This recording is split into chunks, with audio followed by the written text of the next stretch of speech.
Kenapa ransomware itu bisa masuk ke device kita? Tapi yang banyak orang nggak aware adalah lebih mengerikan ketika kita ngomongin ransomware yang kita nggak tahu masuknya kapan, nggak tahu keluarnya kapan, dan nggak tahu yang diambil apa. Ini hal yang benar-benar kita hadapin sehari-hari, tapi kita nggak ada knowledge-nya di situ. Itu yang menurut saya dalam 10 tahun ke depan ketika ini nggak di-handle dengan proper, menurut saya ini bisa jadi masalah baru lah di untuk keamanan negara, malah kita ngomongnya ke situ.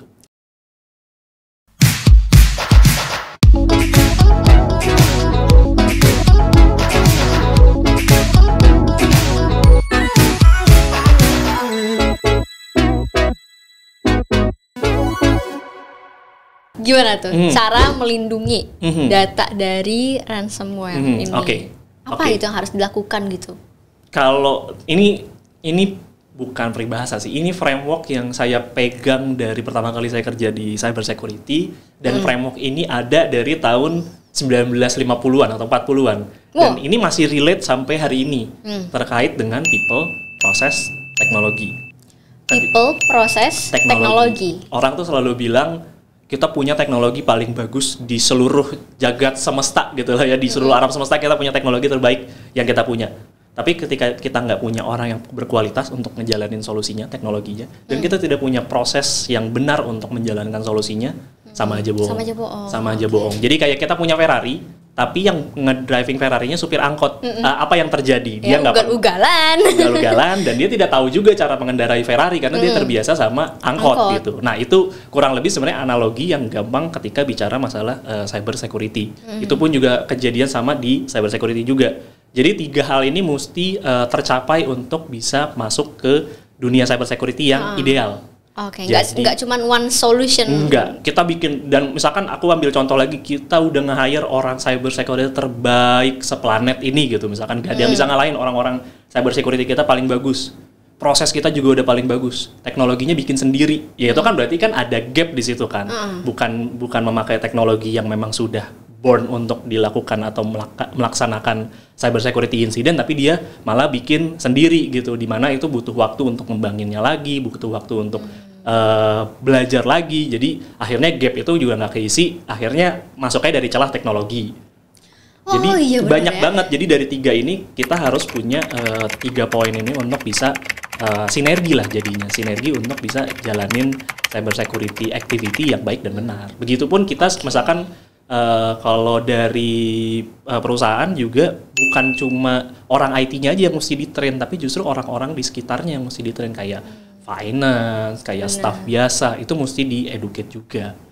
Related ke ransomware itu memang 3 hal ini yang paling jadi kunci utama sih sebenarnya. Dan percuma juga kalau misalnya udah pakai teknologi yang bagus gitu, tapi ada aja nih karyawan yang misalkan yaudah deh biarin, yang penting tim IT aja yang paham. Iya, betul. Tapi tim finance enggak, terus ternyata kalau kebobolan dari dia nih sebenarnya, kan kayak sama aja bohong. Ujung-ujungnya kan akhirnya jadi blaming satu sama lain, sementara tanggung jawab semua sebenarnya. Ketika kayak ngomongin ada fraud, yang salah kan bukan cuma tim finance doang, tapi ketika ada fraud ya semua tim punya kan dapat impact yang sama gitu, kerugiannya sama, ada brand yang terdamage di situ, ada kerugian finansial di situ. Jadi memang tanggung jawab bersama sih sebenarnya. Kan kita sebenarnya topiknya selain cyber awareness juga ngomongin soal endpoint, endpoint security. Yes. Apa itu endpoint? Apa itu endpoint security, dan kenapa penting gitu loh? Mudahnya endpoint itu ketika bahasa Indonesia kan titik akhir. Ketika kita melakukan sesuatu, titik akhirnya ada di mana? Yang saya pegang atau yang ada di depan saya, misalkan laptop, handphone, itu adalah bentuk dari endpoint.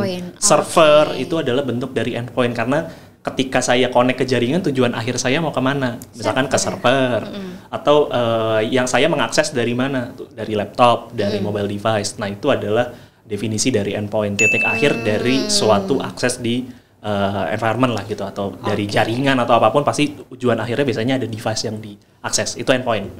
Endpoint security, related ke endpoint security adalah pengamanan yang dilakukan untuk mengamankan titik endpoint akhir tadi gitu. Misalkan ada buat di mobile device, ada untuk di laptop, di PC, di server. Nah, itu adalah bentuk pengamanannya. Nah, bentuk pengamanannya sebenarnya juga ada cukup beragam sebenarnya teman-teman. Kalau ngomongin di endpoint security itu beragam dan banyak banget sebenarnya solusi-solusi yang ada di situ. Tapi biasanya yang common di Indonesia dan teman-teman di Indonesia udah cukup aware ketika saya sebut nama ini, misalkan antivirus. Itu kan udah semua orang pasti antivirus. Emang saya tahu gitulah. Karena itu yang paling secara brand awareness-nya paling cukup baik dari mulai kita tahu komputer pertama kali. Jadi ketika kita ngomong antivirus, orang juga aware. Tapi sebenarnya di dalam antivirus atau surrounding dari solusi antivirus itu ada banyak. Sebenarnya ada endpoint detection and response, di mana kapabilitasnya untuk melakukan pendeteksian ketika adanya serangan dan responsnya seperti apa. Ada juga vulnerability management, ada juga di ALPI di situ. Jadi ketika bicara endpoint security, itu anaknya banyak banget. Gitu. Tapi biasanya ketika kita balik ke standar yang ada di regulasi, biasanya ada dua hal yang dibicarakan di endpoint security. Ada antivirus. Sekarang mungkin lebih banyak ngomongnya next gen antivirus.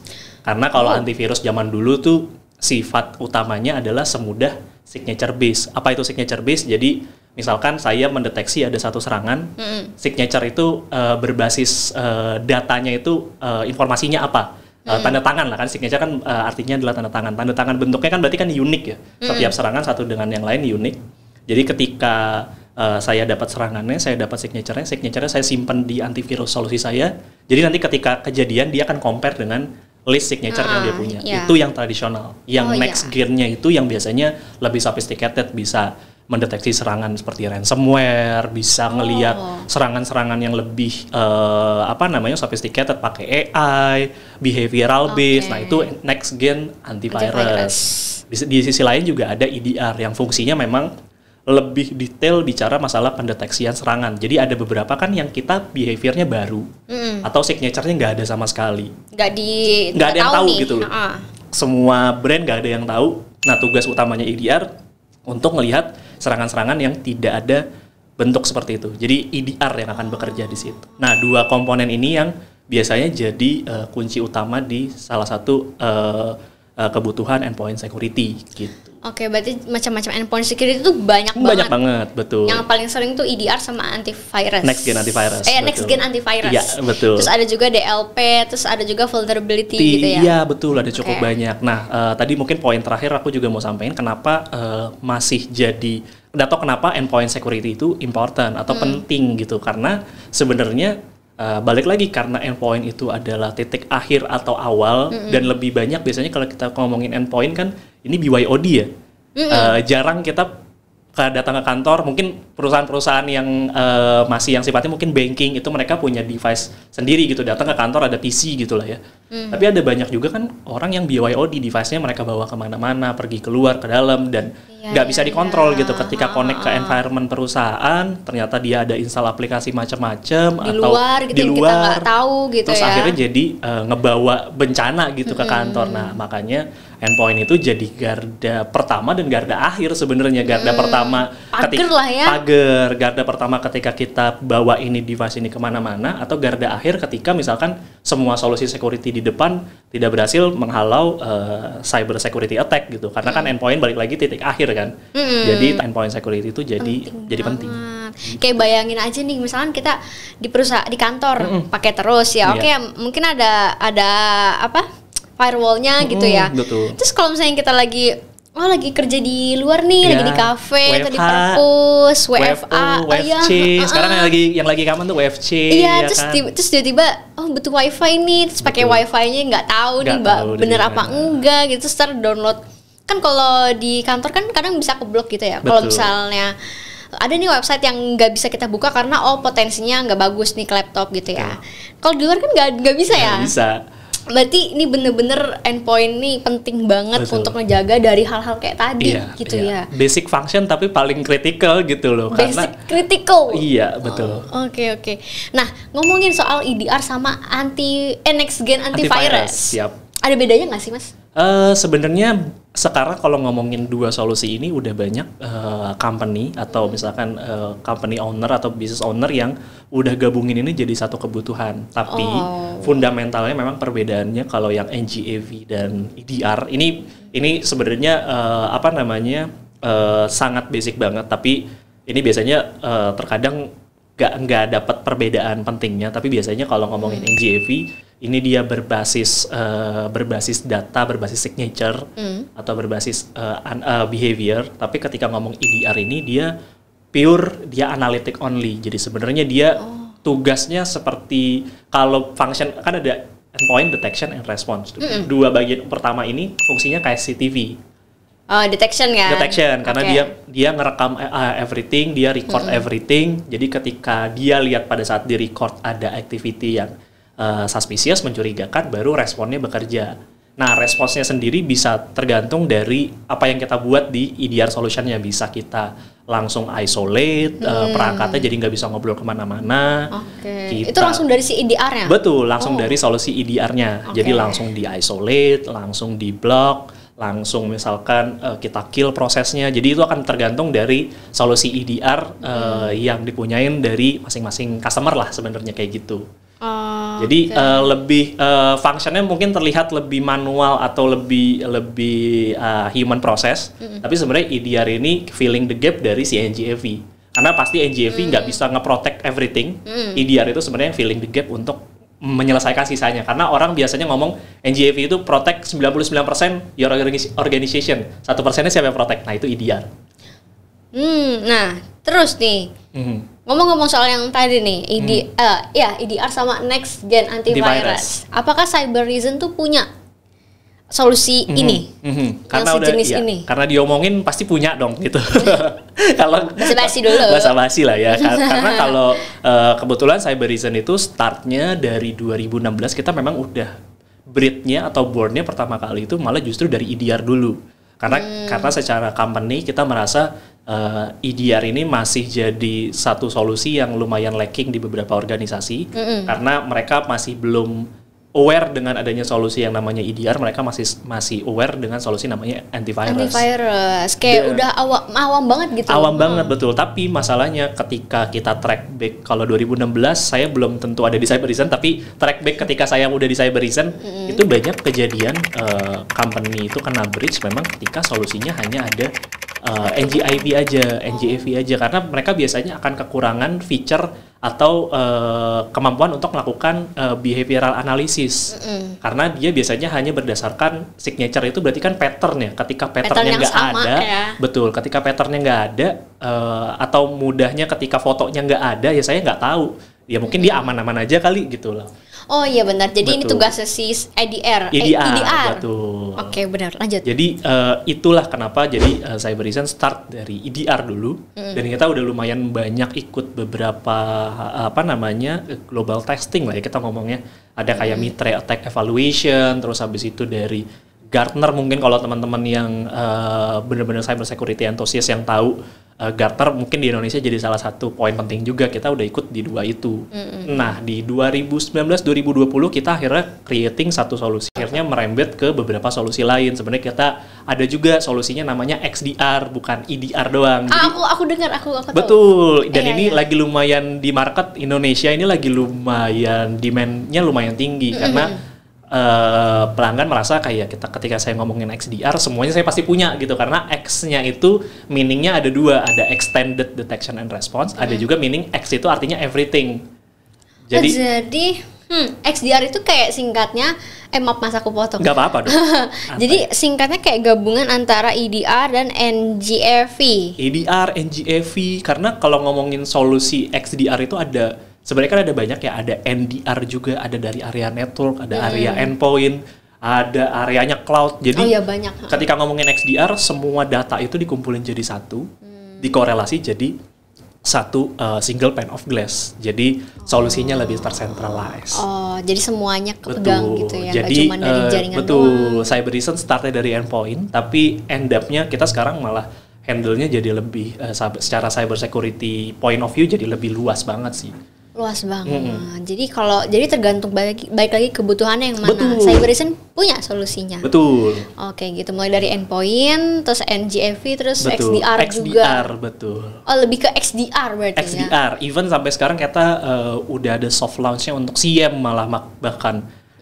CM-nya malah kita ngomongnya SDR lagi. CM Detection and Response. Jadi banyak, makanya saya tidak mau terlalu intas itu lebih banyak, tapi intinya secara solusi cyber security sekarang memang udah cukup beragam. Tapi ya starting point-nya kita dan strength point-nya kita at the first day sampai sekarang memang di areanya endpoint. Karena itu strength point-nya kita banget.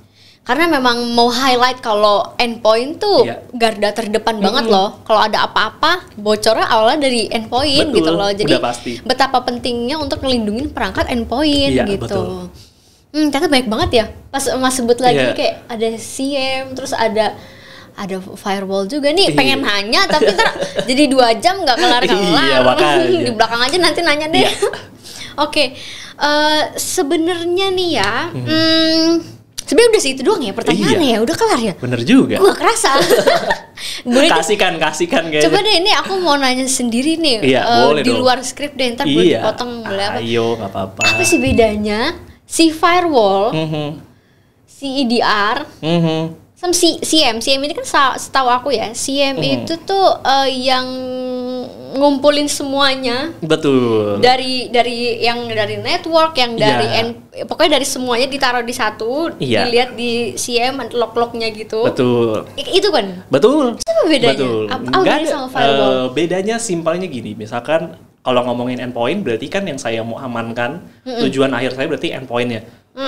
Mau apapun yang terjadi di luar sana, endpoint saya harus aman. Itu endpoint security. Oke. Mau networknya tiba-tiba meleduk gitu loh ya, misalkan data centernya meledak tapi endpoint saya harus aman. Itu endpoint security. Fokusnya dia hanya di endpoint yang dia jaga. Oh, fokusnya dia dan tugasnya dia hanya fokus di situ. Ketika masuk ke firewall, fokus utamanya dia itu ada di network. Jadi firewall itu memang ada 2, ada host based firewall, ada network firewall. Tapi biasanya yang common adalah network firewall. Jadi ketika ngomongin network firewall, dia tugas utamanya itu buat mengamankan jaringan. Jadi garda utama di jaringan itu firewall. Pintu pertama masuk itu di firewall. CM mudahnya ketika saya punya perusahaan security gitu ya, itu biasanya saya ada satu ruangan khusus untuk ngumpulin data atau layar isinya CCTV dikumpulin semua, itu dimonitor sama dia. Itu CM persis banget fungsinya CM. Semua data information dari network, endpoint, server, apalagi name it lah, solusi apapun yang ada di IT dan security dia kumpulin jadi satu. Dia bikin satu konteks atau dia bikin satu monitoring tools untuk ngelihat activity apa yang mencurigakan dari situ. Jadi tugasnya memang makanya CM itu relatednya ke SOC, Security Operation Center. Betul. Jadi relatednya ke situ. Relatednya ke SOC karena SOC yang mantau 24/7. Betul sekali. Berarti ibaratnya tuh kayak kalau misalnya di komplek perumahan elit gitu ya. Firewall itu kayak gerbang. Betul sekali. Terus CM itu kayak ruang CCTV gitu. Betul. Endpoint itu kayak akses masuk ke rumah. Betul. Karena kuncinya, ujungnya. Betul. Kalau kita ya laptop, kalau komplek ya rumah gitu. Betul. Ngelindungin rumah, kita ngelindungin device kita gitu. Betul. Saya kasih yang gampang-gampang aja. Kalau saya bikin terlalu teknis, saya juga bingung ngomongnya. Ini sumpah kayak pengen, cepet-cepet diedit jadi cepet-cepet di-upload. Kebetulan saya sudah habis pertanyaan ya. Boleh. Tapi intinya adalah dari podcast ini, kalau sebenarnya endpoint itu penting, nggak bisa dianggap remeh ya. Betul. Terus soal solusinya ya nggak usah pusing-pusing ya. Yang udah nonton ini udah tahu kalau ada. Nggak cuma ada antivirus, bahkan antivirus pun juga ada next gen antivirus dan ada EDR. Betul. Seperti itu, dan itu ada semua di Cybereason. Betul. Oke. Aku closing dulu kali ya. Boleh dong. Nah udah nih Sobat iLogo, daging banget kan insight-nya, pasti ya banyak banget yang baru tahu, dan aku pun juga banyak yang baru tahu di sini, banyak benang-benang merah yang akhirnya ternyata kayak gitu. Oke, semoga info dari podcast ini yang daging ini bisa bermanfaat gitu ya buat Sobat iLogo gitu. Dan jangan lupa untuk follow kita, nyalain loncengnya biar gak ketinggalan konten kita selanjutnya. Bye. Bye.